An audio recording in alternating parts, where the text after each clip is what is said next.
I think what John and Jonathan have done so well with this iteration of Dungeons and Dragons is that, at least for me, being an 80s baby, it reminds me of all the great, wonderful qualities of 80s films. It has a bit of The Princess Bride. It has a bit of Goonies. It manages to wrap up all of these different tones and colors into one really joyful film. And it is about, it's a classic hero's journey, hero quest, about a bunch of misfits that are trying to do better and be better.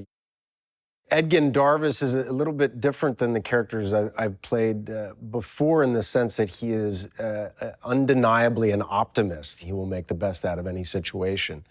And I guess from the definitions from the Dungeons and Dragons game, the bard is the inspirer. He or she is the one that inspires hope and courage and people to do their best. Regé was such a pleasure to work with. He's so handsome and so tall, and he's just in on the joke. He's a very sharp dude. He was assuredly a very prepared actor and man when he comes to set. You could just see the tactician in him changing an ending or adding a word, or, pumping up the volume on a certain beat, taking it down. It was like an acting class. Everybody has a really, really different energy, which I think works very, very well for a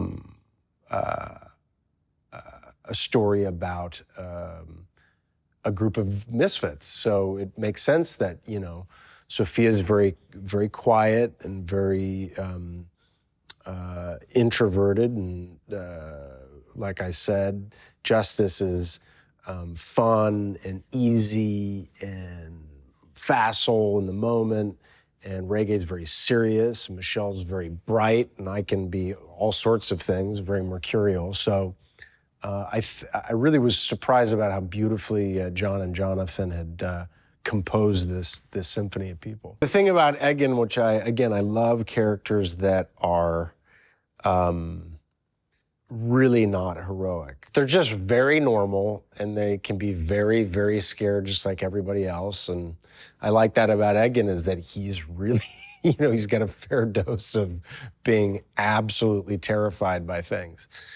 And he can be a big baby and selfish and rude, and but he's trying. I would say 3/4 of this film or more is action and running and jumping and crashing and bashing and being blown back. And so there is plenty of visual eye candy in this film, no doubt.